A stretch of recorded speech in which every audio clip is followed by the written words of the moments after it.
What's going on, Falcons fans? Logan here. Welcome back to Rise Up Rundown, and if you're new here, welcome. So, unfortunately for this video, I do have to speed it up because my time management is just really bad right now. And my time management for everything this week has been pretty bad. I don't really know what happened, but I do have to speed up this video, so I'm not going to have like a lot of editing for this video. So just kind of bear with me. But in this this video, we are going to preview the Week 7 matchup, Detroit Lions versus the Atlanta Falcons. Two very similar teams. Like, they are almost the same exact thing. Both teams have a good offense, terrible defense, and they really don't know how to close out games. So this is going to be a very tight game. It's going to be a competitive game. And we'll just see who the winner is. But before we get into the matchup, I should probably tell you how my game previews work here at Rise Up Rundown. First, I go over summary to the matchup, which means I describe the story for both teams heading into the game. First the opponent, and then the Atlanta Falcons. After that, I go over what to watch out for from the opponent. And yes, it is going over the opponent's biggest strength on their team, and the Falcons need to prepare for that. After that, I go over possible breakouts for the Falcons, which could mean we're going over the opponent's biggest weakness and the Falcons could take advantage of it. Or maybe the opponent is not necessarily weak on this side of the ball, but it's not going to be enough to stop the Falcons from breaking out on this side of the ball, if that makes sense. And then after that is keys to victory for the Falcons and how they can win the game. So let's get into summary of the matchup for the Atlanta Falcons versus Detroit Lions. They both have really the same story, to be honest with you. The Detroit Lions are really just trying to bring in life into their season and miraculously make the playoffs. They have a great quarterback, a good offensive line, and a good set of running backs. Their receivers are, okay, but their defense is not particularly good. Their head coach, Matt Patricia, doesn't seem like he's the answer in Detroit, but they're trying to miraculously make the playoffs. And the Atlanta Falcons are almost the same exact thing. They're really just trying to bring in a miraculous playoff season here. Their quarterback is great. Receiving group is great. Offensive line is, average. Their running back group is okay. Todd Gurley has been great, though. Well, not great, but good. Raheem Morris is an unproven head coach. And then the defense sucks. So this is going to be a tight game, and we'll just see who wins the game. But let's go over what to watch out for from the Detroit Lions. And like I said earlier, the Detroit Lions, it's really all about offense.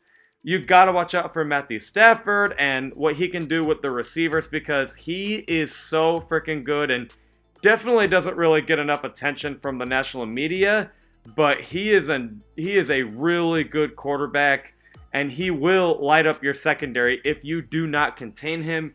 His receiving set is okay, but, with how bad the Falcons secondary is, they could probably break out, so watch out for that.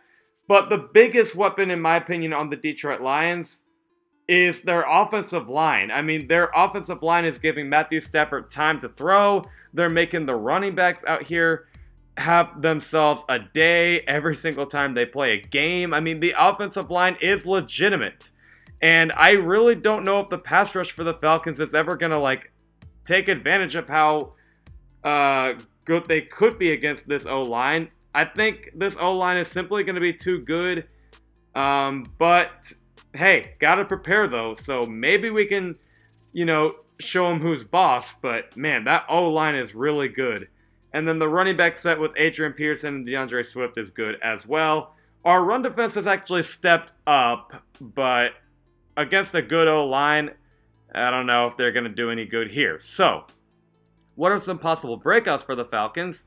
Well, I will say the whole entire offense for the Falcons is probably going to break out, as Matt Ryan, Julio Jones, Calvin Ridley, hopefully Hayden Hurst, they're probably going to take advantage of a poor Detroit Lions secondary. And then the run game is probably going to do well here because the Detroit Lions don't exactly have a great run defense either. So really, Detroit and Atlanta are both going to break out on the same side of the ball, like the passing game and the run game. It's really going to be an offensive shootout is basically what I'm saying. So, how can the Falcons win this game? Not saying it'll be easy, but first, you got to score points because, I mean, if you don't score points, you're not keeping up with the Detroit Lions.